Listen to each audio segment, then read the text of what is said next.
Okay, तो probably question जो था दैट वाज फ्रॉम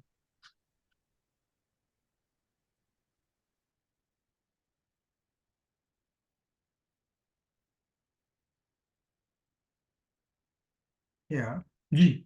तो क्वेश्चन जो था that was class was amazing, was is Hamad Ahmad, we are still continue, it's well going sir, okay nice. तो आगे बढ़ते हैं लेडीज एंड जेंटलमैन। और अगर मुझे उसने ज्वाइन कर लिया है, प्रॉब्ली इस क्वेश्चन जो था उसका था आ, सर मेरा मेरा था जी, फातिमा। फातिमा का। तो फातिमा, आपने यहां तक हम बात क्लियर हो गई कि क्यों मैंने माइनस इन्फिनिटी से प्लस इन्फिनिटी की बजाय जीरो कर दिया, क्योंकि जीरो से आगे समेशन करता भी रहूं तो वहां मेरा सिग्नल नहीं है। तो it is better that I जी should sir. Go from minus infinity to zero. फिर मैंने क्या किया, क्योंकि आपको मैंने समझाया हुआ है कि अगर आप समेशन करते हैं, let it be this is your minus infinity and this is your zero, तो अगर आप सम करते हैं इस डायरेक्शन में तो you will get the same result. जैसे मैंने आपको क्वेश्चन वो उसमें ये कहा था कि अगर आप क्लास में, कि अगर आप एक एंड से बच्चों अपने फेलोज के क्लास नंबर्स को ऐड अप करना लगी, तो इधर से इधर तक करें या रिवर्स ऑर्डर में करें, it doesn't make any difference. अगर आप यस मेरी सर। अगर मेरी इस बात से आप एग्री करते हैं, तो फिर मैं कह सकता हूं कि I can write from zero to minus infinity, zero to yes. Minus infinity. इसका माइन। मतलब इसमें भी हमें कोई तकलीफ नहीं है, तो हमने जीरो से माइनस इन्फिनिटी कर लिया। फिर हमने क्या किया फर्दर, कि हमने ये काम किया कि जी मुझे यहाँ पे माइनस इन्फिनिटी नहीं प्लस इन्फिनिटी चाहिए, मुझे यहाँ पे माइनस इन्फिनिटी नहीं, फॉर्मूला में जब उस फॉर्मूले के तक पहुंचने के लिए मुझे यहाँ पॉजिटिव इन्फिनिटी चाहिए, यानी कि जीरो से लेके इन्फिनिटी चाहिए। इसके लिए मैंने क्या किया, क्योंकि मुझे पता है कि ये वैल्यूज एन की जो भी अंदर एन की यहाँ पे वैल्यू है उसमें पुट होगी, तो मैंने सिंपली ये किया कि जो भी एन था उसको माइनस एन कर दिया और यहाँ पे प्लस माइनस इन्फिनिटी को प्लस इन्फिनिटी कर दिया। ठीक है फातिमा। Yes sir.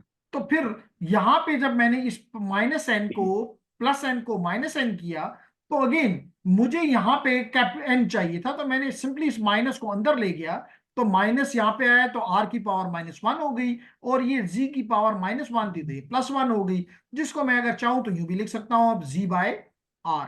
तो दिस इज समेशन, समेशन भी आ गई, जीरो से इंफिनिटी भी आ गया, यहाँ पे कोई वैल्यू भी आ गई जो कि जी बाय आर है, और ये एन की वैल्यू भी पॉजिटिव आ गई। अब इसमें फार्मूला पुट करना मेरे लिए बहुत ही इजी है। इजी। बिल्कुल जी। Yes sir. तो वही फार्मूला मैंने थैंक यहाँ पे थैंक। पुट किया, लेकिन कंडीशन साथ ये लिखी कि कंडीशन ये है कि मेरा ये जी बाय आर जो है that is less than one, और इस जी बाय आर की लेस देन वन से मैंने इसका कन्वर्जेंस फाइंड कर लिया, कि जो मुझे पता चला कि कुछ भी नहीं है मां सिवाय एक सर्कल के जिसका रेडियस आर है, उसके अंदर जितनी भी जी की वैल्यूज हैं जी प्लेन में, that will make my X of G converged, and all the values which will be outside this radius, they will make my system diverged, which means not finite, infinite may I call it, which means unstable. G, anyone?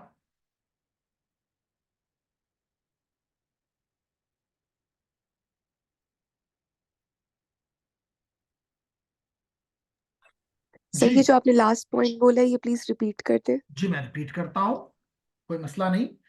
मैंने ये कहा कि इस चीज से मुझे ये पता चला, इस जो का आप ये जो ग्रीन को मैं दोबारा से हाईलाइट कर रहा हूं, एक रेक्टेंगल के अंदर बंद कर रहा हूं, कि z की value, my z values should be less than r, where what is r in the z plane, it is a circle of radius r।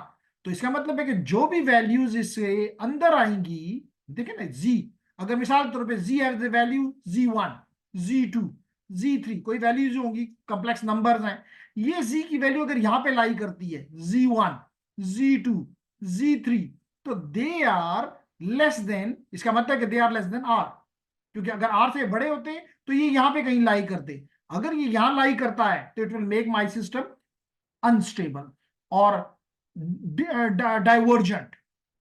मेरी बात समझ आ रही है अब? Yes sir. Any question?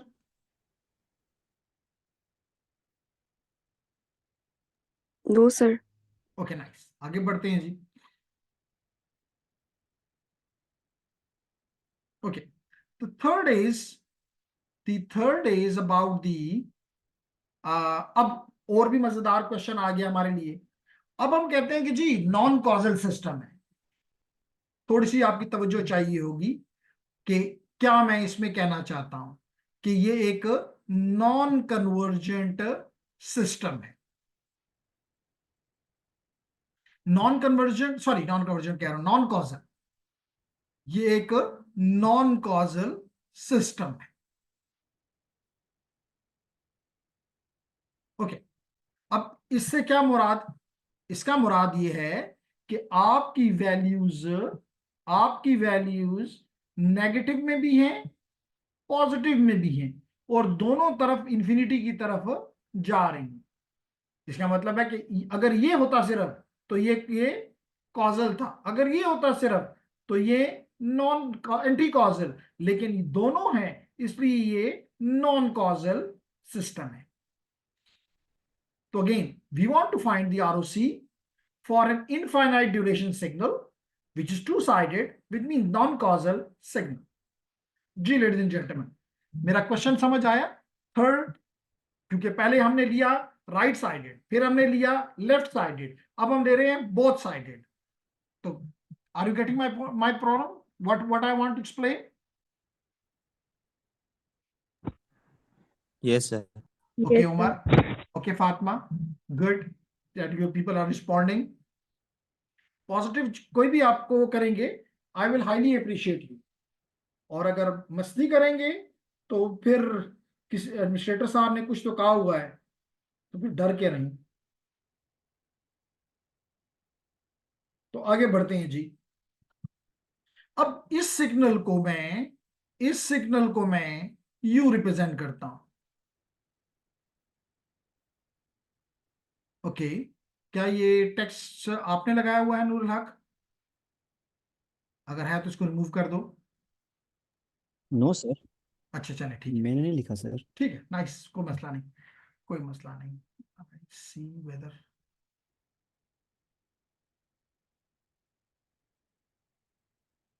चलें, ये हमें इतना तंग नहीं करता कि हम इसके पीछे पड़ जाएं। मैं इसको दोबारा लिखूंगा, नो मसला। अब आप थोड़ी सी तवज्जो दें, सिग्नल जो है वो लेफ्ट पे भी है, राइट पे भी है। पहले मैं ज्यूम करता हूं कि राइट पे है, पहले मैं आपके लिए समझाने के लिए ज्यूम करता हूं कि ये राइट पे है।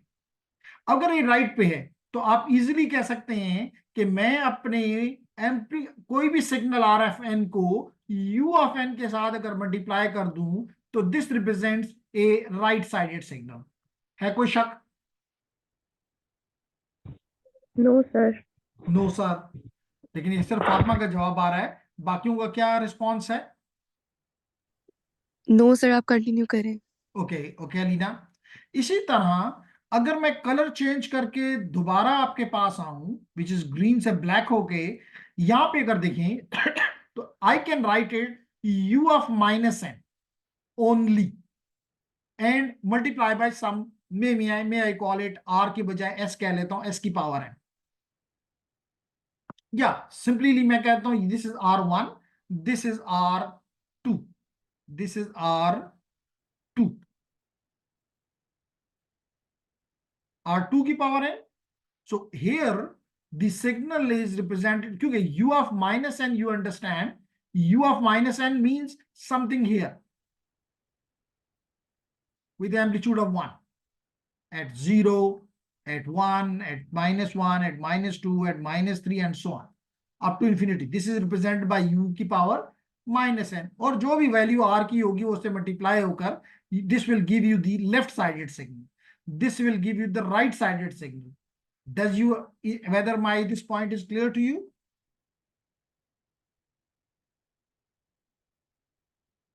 Just this.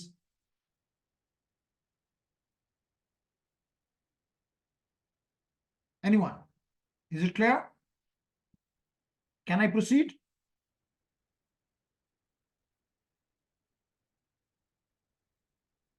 चलें, कोई भी रिस्पॉन्स नहीं देता तो मर्जी है आपकी, मैं आगे बढ़ता हूं। इसका मतलब कि अगर ये टू साइडेड सिग्नल है, अगर ये नॉन कॉजल सिस्टम है, तो this one is representing my right side and this is representing my left side, this is representing my left side. ये देख लें, this is R, this u of minus n represent my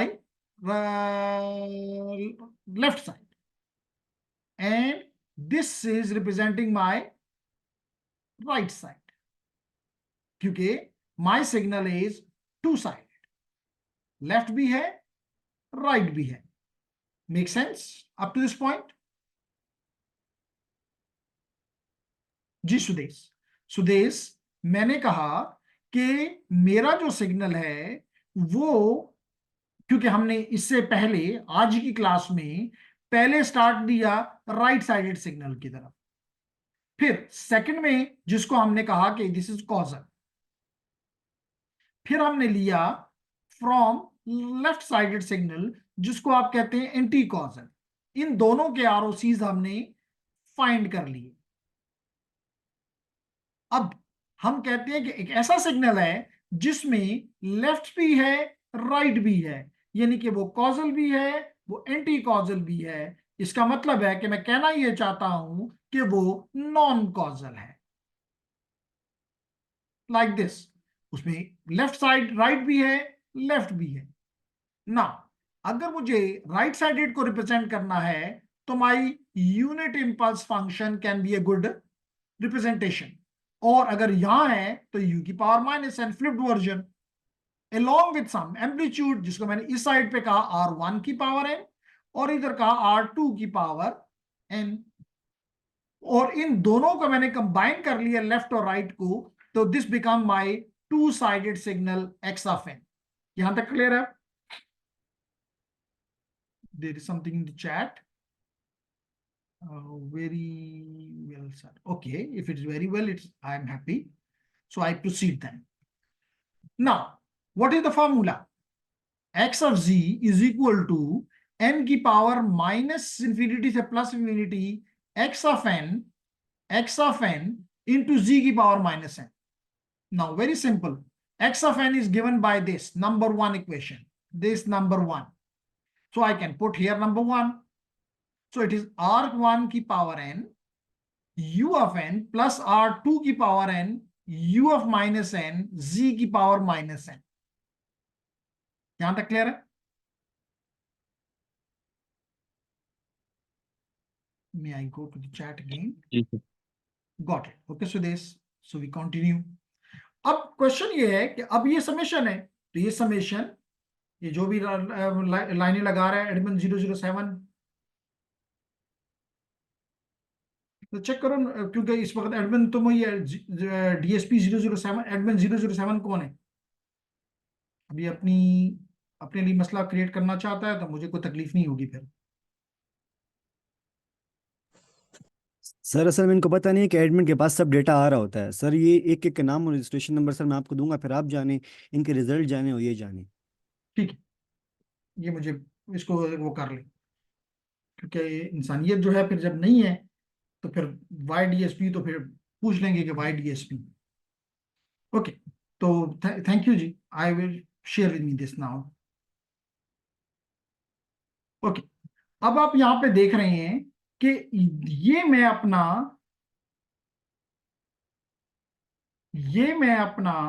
N, ये summation का sign पहले वाले को भी दे देता हूं और दूसरे को भी दे देता हूं।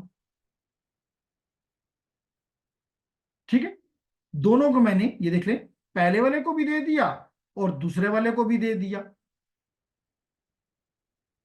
ना। अब यहां पे हम थोड़ा सा, as administrator, can you remove all of this stuff?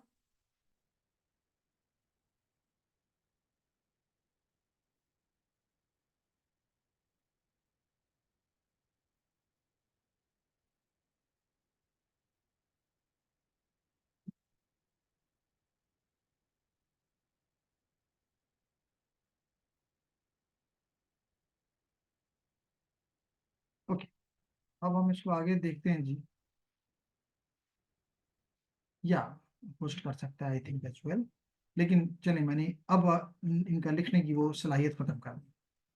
तो अब हम यहाँ पे क्या कर रहे हैं लेडीज एंड जेंटलमैन, क्लास को नहीं डिस्टर्ब करते, ये वाला काम मैंने क्या किया कि what this u of minus n represents, what this u of minus n represents, it represents a summation from minus infinity to 0, minus infinity to 0, और ये क्या रिप्रेजेंट करता है, this one u of n, it represent from 0 to infinity, and this represent from minus infinity to 0. Agreed?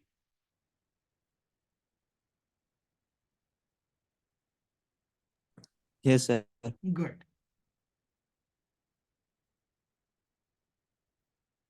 Okay, आगे बढ़ते हैं जी। इसी चीज को मैंने यहां पे इस्तेमाल किया कि मैंने u ऑफ माइनस एन को रिमूव कर दिया और अपनी रेंज को, लिमिट्स को from instead of writing from minus infinity two plus infinity, मैंने माइनस इंफिनिटी से 0 लिख दिया, माइनस इंफिनिटी से 0 लिख दिया। इसी तरह मैंने यहां पे 0, देखिए 0 से इंफिनिटी u ऑफ n को रिमूव कर दिया क्योंकि अब इसकी जरूरत नहीं है मुझे, if I write my limit from 0 to infinity, तो यहाँ पे हो गई my limit from minus infinity to 0 और यहाँ पे 0 टू इंफिनिटी। इधर मुझे कोई तकलीफ नहीं है क्योंकि मेरी लिमिट्स भी ठीक है और मुझे जस्ट ये करना होगा कि n को बाहर निकाल लूं तो r1 z माइनस 1 की पावर n हो जाएगा। तो this is not an issue for me. इसको थोड़ा सा एडजस्ट, क्योंकि यहाँ पे मेरी लिमिट 0 से इंफिनिटी की बजाय माइनस इंफिनिटी टू 0 है। तो अभी मैंने कुछ देर पहले जो फातिमा के लिए एक्सप्लेन किया, मैं उसको दोबारा एक्सप्लेन कर रहा हूं, वही काम मैंने यहाँ पे कर रहा हूं, वही काम मैं यहाँ पे कर रहा हूं। 1 मिनट दीजिएगा।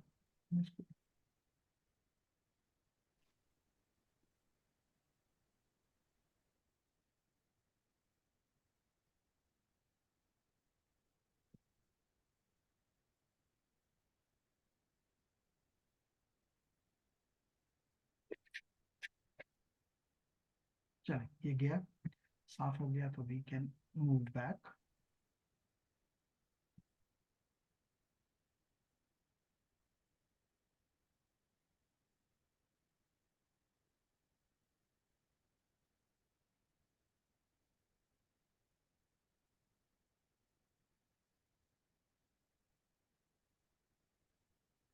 ओके, तो हम यहाँ पे थे और आपको क्लियर अब नजर आ रहा है, विच इज नाइस। तो वी वर, जी बिल्कुल यहीं पे थे।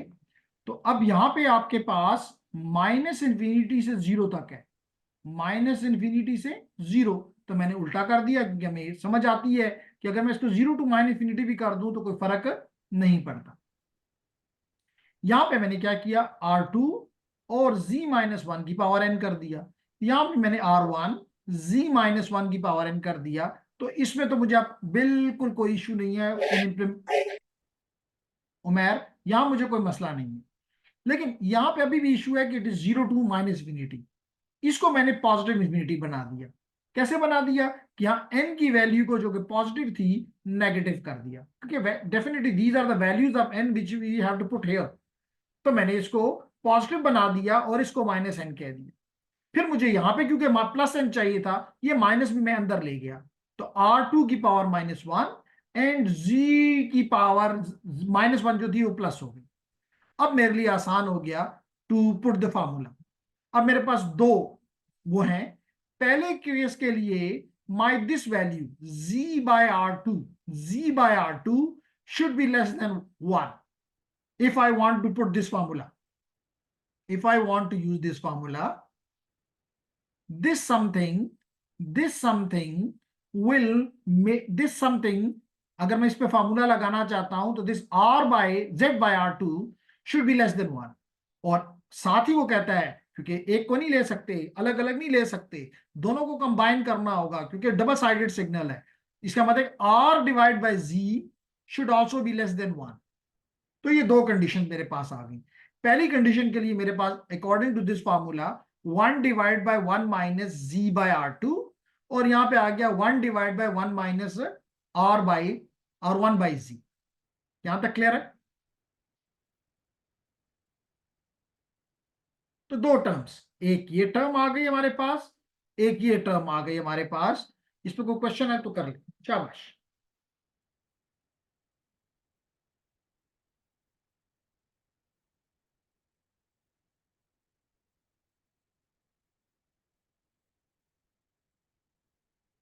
शाबाश। Is there any question ladies and gentleman?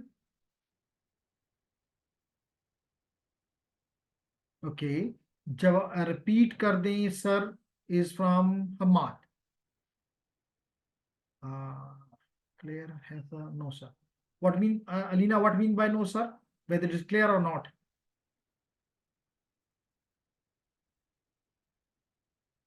It's clear. Okay. So only question is from one gentleman, and that is Jawad Irfan. So Jawad, that's for you now. Look at here. मैंने क्या किया कि वही काम जो कि कुछ देर पहले हम बात कर रहे थे फातिमा के क्वेश्चन पे, कि बेसिकली फार्मूला तो कहता है कि माइनस इन्फिनिटी से प्लस इन्फिनिटी तक जाओ, लेकिन इस ये u ऑफ माइनस एन, इसका मतलब है कि मैंने अपने सिग्नल को राइट साइड और लेफ्ट साइडेड सिग्नल में ब्रेक कर दिए। ये लेफ्ट साइड है और ये लेफ्ट राइट साइड है, कोई मसला नहीं। अब इसमें यहां तो मुझे कोई इशू राइट साइड पे नहीं है, लेकिन लेफ्ट पे थोड़ा सा है कि भाई ये माइनस इन्फिनिटी से जीरो तक है, माइनस इन्फिनिटी से जीरो तक है। अब लेडीज एंड जेंटलमैन, अगर ये माइनस इन्फिनिटी से जीरो तक है तो मैंने यहाँ पे लिख दिया कि जी जब है ही नहीं जीरो से इन्फिनिटी यहां, तो मैंने माइनस इन्फिनिटी से जीरो लिख दिया। क्यों? क्योंकि इसने मुझे बताया, इस u ऑफ माइनस एन ने मुझे बताया कि जनाब it is from minus infinity से जीरो तक, और u ऑफ एन ने मुझे बताया कि it is from zero to infinity. तो देखिए मैंने जीरो टू इन्फिनिटी लिख दिया, u ऑफ एन को उड़ा दिया, u ऑफ माइनस एन की जगह लिख दिया माइनस इन्फिनिटी टू जीरो। आसान हो गई मेरी लाइफ। फिर मैंने इसकी लिमिट्स को उल्टा कर दिया, जीरो से माइनस इन्फिनिटी कर दिया। फिर मुझे इस माइनस इन्फिनिटी से थोड़ा सा मसला था, मैंने इसको पॉजिटिव इन्फिनिटी कर दिया, और अंदर जो वैल्यू थी, पावर थी n, उसको मैंने चेंज कर दिया फ्रॉम पॉजिटिव टू नेगेटिव। फिर मुझे यहां भी पॉजिटिव चाहिए था, तो मैं ये माइनस अंदर ले गया, तो r की पावर r2 की पावर -1 हो गई, और z की पावर जो कि -1 थी वो पॉजिटिव हो गई, जिसको मैं z डिवाइड बाय r2 भी लिख सकता हूँ, z डिवाइड बाय r2 भी लिख सकता हूँ। तो जवाब, अब मेरे पास दो चीजें आ गई, एक ये और एक ये। इसको मैं नंबर 1 कह देता हूं, इसको मैं नंबर 2 कह देता हूं। तो 1 को मैंने ये सॉल्व कर दिया कि दिस यूजिंग दिस फार्मूला, जिसको मैंने एरो लगा के आपके सामने लेकर आया, कि this formula says that this is equal into 1 divide by 1 minus a in this case, and a is equal to z divided by r2. Here the a value is r1 divided by z, r1 divided by z। अब मैं इन दो equations को अलग अलग solve करता हूं। मैं कहता हूं कि ये टर्म जो कि लेफ्ट साइड पे जो पहली टर्म है, जिसको 1 मैंने लिखा, ये टर्म कन्वर्ज करेगी अगर ये r z divide by r2 less than 1 है या ग्रेटर देन 0 है। इस रेंज में अगर है ये z और r की वैल्यू, तो this x of r, x of z will converge. इसी तरह दूसरे पार्ट के लिए भी करूंगा कि r1 डिवाइड बाई z जो है, that should be less then 0 and greater than, sorry greater than 0 and less than 1। तो दो को इस वक्त मैंने नंबर 1 को, ये जो नंबर 1 है, इसको यूटिलाइज किया। इसको करने के बाद फिर 2 को यूटिलाइज करके आपके लिए आंसर निकालने की कोशिश करूंगा। तो you can see here z divided by r2 is less than 1। इसका मतलब है, देखिए इसी से मैंने उठाया है, इसका मतलब है कि R2 को इधर ले जाएं। इससे मेरे पास नंबर 1 इक्वेशन, नंबर 1 रिजल्ट आ गया। अब मैंने दूसरे वाले को भी उठा लिया, जो कहता है कि 1 minus r1 divide by z। तो this r1 divide by z, अगर इसको कन्वर्ज होना है x ऑफ z को, तो this should be greater than 0 and less than 1।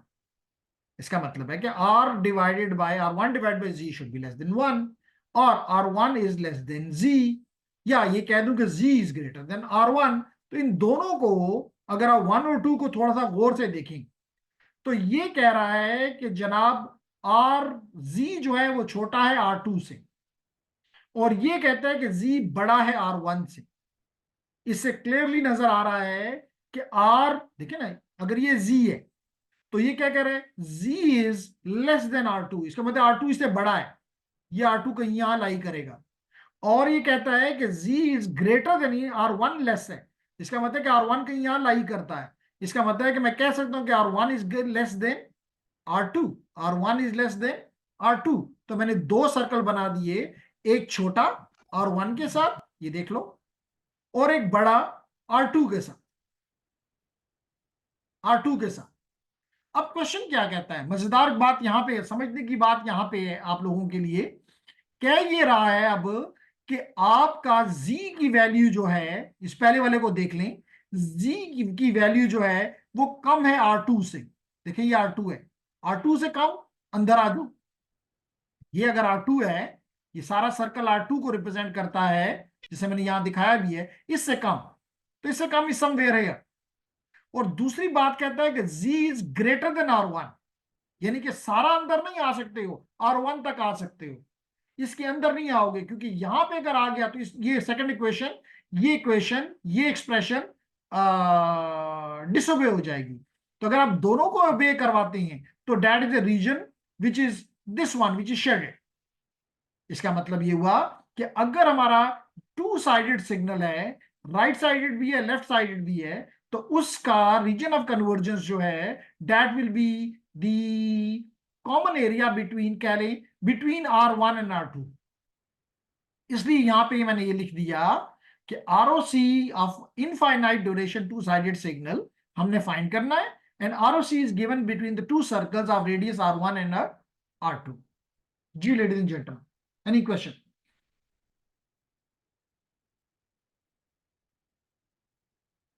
शाबाश। No sir. जी, उमर के अलावा भी अगर कोई बात करना चाहे तो कर सकता है। ये तो डराने वाले नाम रखे हुए हैं।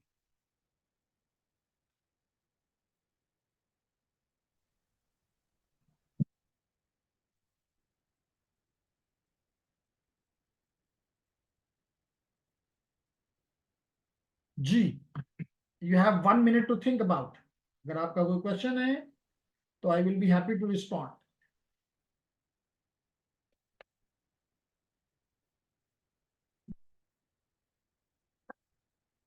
although expectation was that it should be around 100 students, लेकिन बदकिस्मती से it was around 40. That shows the interest.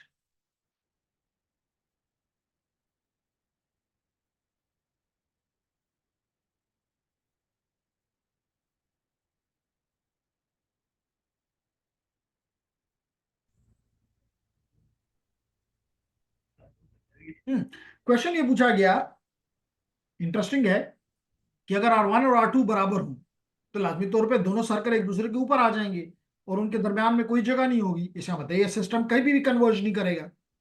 क्यों शहजाद? आसान बात कि अगर R1 भी वही है, ये आपका R1 है, और कलर चेंज करके मैं यहाँ पे R2 बना दूं, कलर चेंज करके इसी के ऊपर R2, अब इनके दरमियान में कोई जगह है ही नहीं, एक दूसरे पर ओवरलैप कर रहे हैं, इसका मतलब इसके दरमियान में नहीं है, तो x of z will be converging.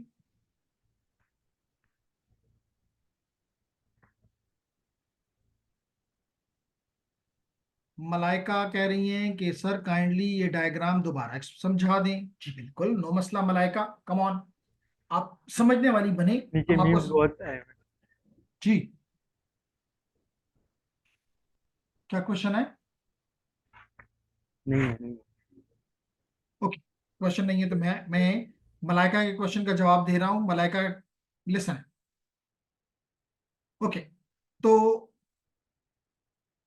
अब हम देखना चाहेंगे कि, अब हम देखना चाहते हैं इस डायग्राम को दोबारा, जिसको आरओसी कहना चाहिए था मलाइका को, कि आरओसी दोबारा समझा दें।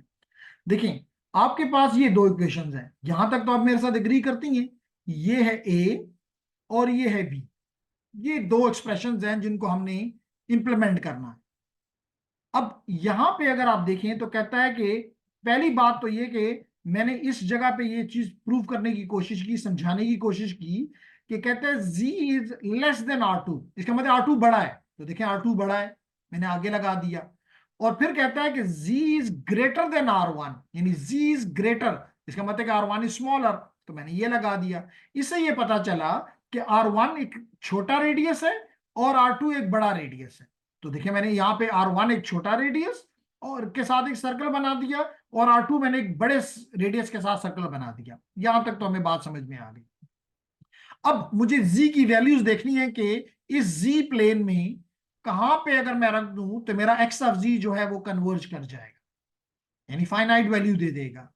तो मैंने यहां देखा कि अगर ये कहता है कि z की वैल्यू R2 से कम है, तो R2 तो यहां तक है, इससे आगे R2 ग्रेटर हो जाएगा, इसके अंदर रहना है मुझे। इसलिए मैंने यहाँ पे ये चंद ब्लू लाइंस और चंद ये साथ अब मुख्तलिफ कलर में ये शेडिंग कर दी, इसका मतलब इसके अंदर ना मुझे रहना है। लेकिन दूसरी कंडीशन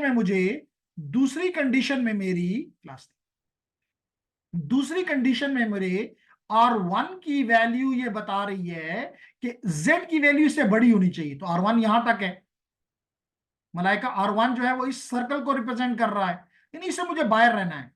इसका मतलब ये दोनों इक्वेशनें मिलके मुझे कहती हैं, पहली इक्वेशन कहती है कि R1 से अंदर रहो, R2 से अंदर रहो, दूसरी मुझे कहती है R1 से बाहर रहो। इसका मतलब है कि ये एरिया जो दोनों सर्कल्स के दरमियान में है, इस एरिया को जो शेड मैंने किया हुआ है, इस सारे एरिया में अगर हम z की वैल्यू लेंगे तो that will converge our x of z।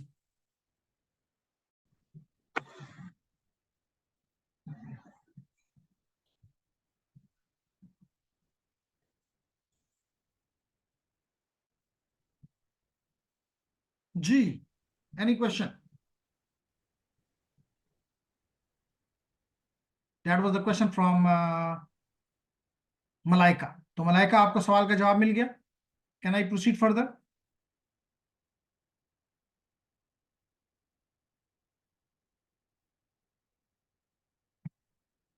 Here it is. Yes. Thank you. We are welcome. So we move further जी। ये तो इसका मतलब क्या, मैंने प्रीवियस क्लास में दोनों यानी कि right sided, left sided and both sided finite, और आज की क्लास में बोथ साइडेड यानी कि left sided, right sided and then both sided infinite signal के आरओसीज निकालना आपको सिखा दिया। Hoping that it should be clear. अगर ये क्लियर है तो फिर कुछ प्रॉपर्टीज की बात कर लेते हैं जी, चंद प्रॉपर्टीज की बात कर लेते हैं। पहली प्रॉपर्टी है लिनियरिटी की, properties of z transform. The first property that I want to show you is the linearity property. क्या कहती है जी? लिनियरिटी प्रॉपर्टी ये कहती है कि the linearity property of z transform states that the ji transform of the, अभी ये पढ़ने से इतना क्लियर नहीं होगा, लेकिन नीचे आके मैथमेटिक्स, क्योंकि टीएसपी इज अबाउट मैथ्स, तो जब मैथ समझाऊंगा तो ये ऊपर की इंग्लिश खुद ही क्लियर हो जाएगी, इसलिए मैं दोबारा इंग्लिश पे आऊंगा, डोंट वरी। कहता है कि the linearity property of the ji transform states that the ji transform of two वेटेड सम ऑफ टू discrete time signals is equal to weighted sum of individual z transforms of that signal। क्या कहता है? बड़ी आसान बातें करता है जी। आपको पता है कि अगर आपका इनपुट सिग्नल टाइम डोमेन में x1 ऑफ n है तो उसका z transform capital x1 of z होगा, z transform of x1 of n का, और लाजमी तौर पे उसका कोई रीजन ऑफ कन्वर्जेंस होगा, मैं ज्यूम करता हूं कि वो R1 है। अभी आपने देख लिया कि चाहे वो लेफ्ट साइडेड हो, राइट साइडेड हो, कोई ना कोई बोथ साइडेड हो, कोई ना कोई, अगर वो एक कन्वर्जेंट सिस्टम है, स्टेबल सिस्टम है, तो उसका कोई आरओसी होगा। ओके, फिर मैंने कहा अगर कोई और सिग्नल भी हो x2, तो उसका x2 ऑफ n का z ट्रांसफॉर्म पेयर होगा x2 of z, x2 of z with some ROC, not an issue। अब ये कहता क्या है? कहता है कि अगर आप दो डिस्क्रीट टाइम यानी टाइम डोमेन में अगर दो सिग्नल को ऐड करो, यानी x1 ऑफ n, ये x1 ऑफ n, ये x2 ऑफ n, और ये स्केल्ड सिग्नल्स हैं x जिसका a1 और a2 स्केलिंग फैक्टर्स हैं। तो कहता है कि आप ये टाइम डोमेन में है तो इसका